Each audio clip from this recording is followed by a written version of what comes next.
Hi, my name's Stephen Moreland, and I'm a staff software engineer at Google. And one of the projects I work in is called CrossVM. And today I'm going to be talking about how to fold software onto the edge of a fractal. So I'm going to be talking about how we use CrossVM in Android, how we bring in such a large code base into Android, and how that affects the architecture of Android. First, what is CrossVM? CrossVM is a virtual machine manager developed by the Chrome OS team, and it's written in Rust. It has an architecture that looks like this on the right. Basically, you give a device image, files, some parameters, some devices that you want to set up to CrossVM, and it talks to the Linux kernel or some other kernel or some other hypervisor manager, and it'll spawn a VM, and then it allows you to talk to that VM. And so it manages the lifecycle of VM, and it uses shared memory to pass information to the VM. It sets up all of the devices that allow the VM to operate, and it also supports a sandboxing mode, which splits CrossVM into multiple processes so that it takes advantage of process isolation to provide a more secure VM. And this is used for Chrome OS in order to run Android and Chrome OS, and we've also used it for Cuttlefish on Android for several years now, and that's a virtual machine, a virtual Android device, and it runs on CrossVM, and we can use it to test our code in Android. I'm going to be talking about why CrossVM first off, and then I'm going to be talking about some of the difficulties with integrating such a large code base into Android. And then finally, I'm going to talk about how we've adjusted the architecture of Android or tried not to adjust it while still being able to work with CrossVM. The first question is why CrossVM? Well, there are many different levels that you can answer this question. The first is, well, we've been using CrossVM for Cuttlefish, so we should also use CrossVM on device. But that doesn't really answer why CrossVM versus other virtual machine managers. But this is developed in-house. It's in Rust, so it's very easy for us to adopt. But then there's another level to ask this question, which is why virtual machines at all? And virtual machines give us more isolation than you can get with a standard process. And they also allow us to run code that we weren't able to run before. So we definitely decided that we wanted to use CrossVM. And now I'm going to talk about some of the difficulties with using it. So CrossVM is a really large code base, and Android's a really large code base. So there are a lot of logistics just to get the code running there and working so that we can actually ship it on device. So I'm going to be talking about that first, and then I'll talk about the architectural impact of CrossVM. I put some bubbles here up of different code bases in Android just to show off kind of where CrossVM fits in. It's not really to be trifled with. Adel, the Android compiler, is 1/10 the size of CrossVM, and that's considered a pretty big code base. You can see CrossVM is almost as big as all of the hardware interfaces in Android. But when you compare it to Framework Space, the largest project in Android, it's about an order of magnitude smaller than that. So you can see it's not to be trifled with. It is a big code base, but it's also smaller than a lot of the things in Android. One of the major difficulties with using CrossVM in Android is it's released on a different schedule. So CrossVM kind of follows closely the Chrome OS release schedule, which has very rapid releases, whereas Android, as you may know, has usually a yearly dessert release.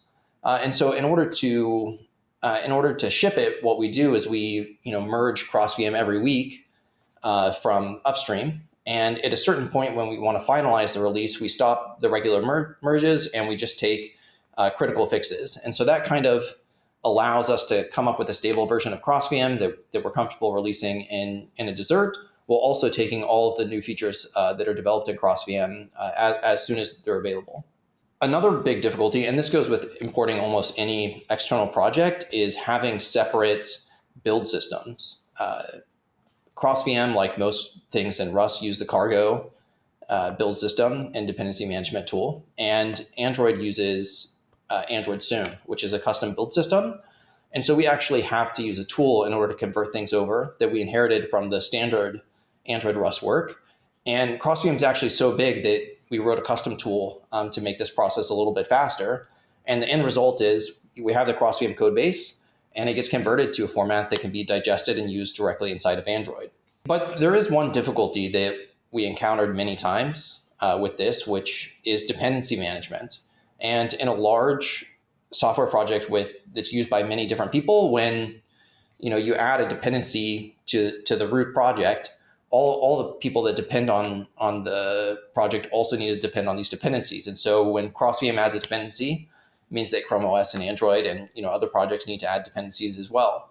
And so because Android needs to convert dependencies into Android Sung and needs to import them as well, we've actually worked with the upstream CrossVM team in order to use this cargo.lock file and ownership on this file to track the dependencies as they're being added and try to limit the number of dependencies that we need to maintain.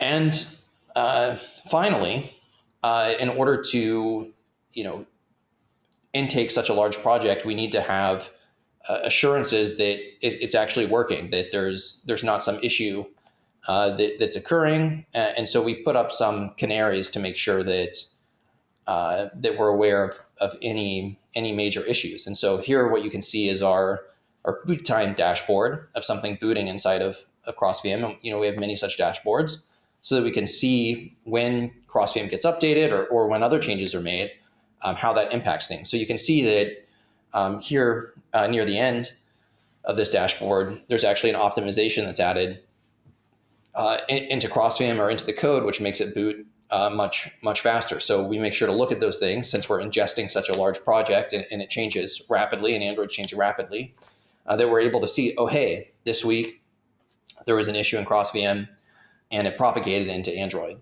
And so, we need to address that, or, why did the boot speed up or why did it slow down? So we make sure to look at that. And all of those things are the steps required just to be able to use CrossVM. And it's quite a lot of things because, it's a large code base and another large code base, and, they need a lot of work to get tangled up together. But I haven't talked anything about, which is the major thing that I wanted to mention today, about how CrossVM's impacted the Android architecture. When I say impact, I mean, one thing is Android has all this code, and we don't really want Android to change significantly, right? Like as I showed on earlier slides, we have that 7.8 million lines of code in framework space. And, when you look at all that code and it's implementing a feature that an app can talk to, you don't want the app to imagine, for instance, we have a feature in the apps talking to some of this code in framework space as part of an SDK API call.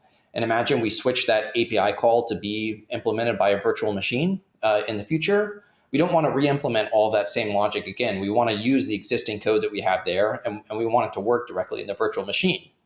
So when we talk about the impact on the Android architecture, we really want to keep part of the architecture the same. And the question is, how do you keep the architecture the same? How do you reuse all the code while you change all the building blocks, right? The previous building blocks of Android were processes and apps and apexes and hows and services and so on and so forth, and all the things that exist in Android. And now we've added this new piece of CrossVM, and we have these virtual machines. And some of these virtual machines might run other OSs, but a lot of them are running just a piece of Android, which I'll talk about in a second. But we want to make them feel like they were a native part of Android, like they've been a part of Android all along. And so this is kind of a short section, but I want to talk about how we did that. And we kind of did two different things. And the first is on how Android communicates with its VMs, right? I mentioned earlier that we have a piece of Android inside of a virtual machine, and we want that piece to be able to communicate with the core part of Android in the same way that the core parts of Android already communicate with each other. So here you can see on the left, we have how Android's been for years and years and years. We have, basically a single machine We have all these processes going around. So here's process A, process B. These are things like system server, things like camera server, audio server, media extractor, init. Init doesn't use binder, but things like house, things like apps as well. Apps are also processes that communicate using binder. And so we have all of these things, and they're talking over kernel binder. And of course, if you move over to the world on the right, we have these two VMs, and they have these two processes, and they need to communicate. But because they have running two different kernels in two different VMs, they're not able to communicate over kernel binder. And so what we did is we reinvented binder to work over sockets, specifically in this case over VSOC. And that way we're able to use all of the existing ADL interfaces, which talked over kernel binder over RPC binder. So all the code in process A and process B, it exists exactly as it existed before, except now underlying it, instead of the kernel binder transaction, it's an RPC binder. And so this is how we were able to solve this issue of keeping the architecture the same, right? The code looking the same while restructuring everything. Now that RPC binder is used, it looks pretty much the same, except what's going on under the hood, and the security guarantees and the guarantees around memory and certain things are changed, improved. All right, so I've talked about how the communication changes, but what I haven't talked about is how we actually set up VMs and orchestrate that communication. So this is a diagram of the architecture of Android virtualization framework and how CrossVM fits into that. And so let me walk you through the diagram. So we get some sort of request. So maybe this could be from an app. It needs to do something. Maybe it's compiling an application. Maybe it's taking a photo. It could be anything, right? This diagram is not about a specific use case. It's just, imagine we have some request and we have a virtual machine that implements part of the logic required to make that request happen. And so we need the virtual machine. So the request goes in. Maybe it's a request to teleport. I'd like to teleport to France. So we get this teleportation request in, and it comes into a system process, maybe teleportation manager and system server. And teleportation manager says, whoa, teleportation. We can't have that in an ordinary process. That is a very important thing. It needs to be isolated in a virtual machine. And we need to make sure everything's going right with that. And so we want to put it in this very constrained environment. The teleportation manager would say, hey, Virt manager, give me a VM. And Virt manager would say, sure. And it would fork off a CrossVM process, which would make a virtual machine by talking to, on Linux dev KVM. And it would give a handle to that virtual machine back to the originating process. So now that the virtual machine's been set up, the teleportation manager and system process can talk over RPC binder directly to the virtual machine, exactly as if it was another service in Android that it was talking to. That's the exact same ADL interfaces that you would use to talk to a process on the same device, now talking to the virtual machine. It should just work like that, except there's one more difficulty, which is that we don't want to completely rebuild a whole new operating system for every virtual machine. So what the virtualization framework team have also done is taken a piece of Android called MicroDroid and caused it to be duplicated in Android in the virtual machine. So that way we have the same code for init used in two different places, and we don't need to maintain two different versions of it. And it also makes the process inside the VM behave a lot like a regular Android process. It can expect some of the same things that you would expect in Android. So, for instance, there's no Java processes in the virtual machine, but because there's init, you are able to do things like spawn services just like you can in Android. So a lot of the code that works in Android already works in the VM as well. So as you can see, except for these additional components of Virt Manager and CrossVM that are added here, if you take those out and you erase the lines between the VM and the Android host, and you push the init boxes together, you'd have a diagram that looks exactly like the communication we have today. So that's what the secret is of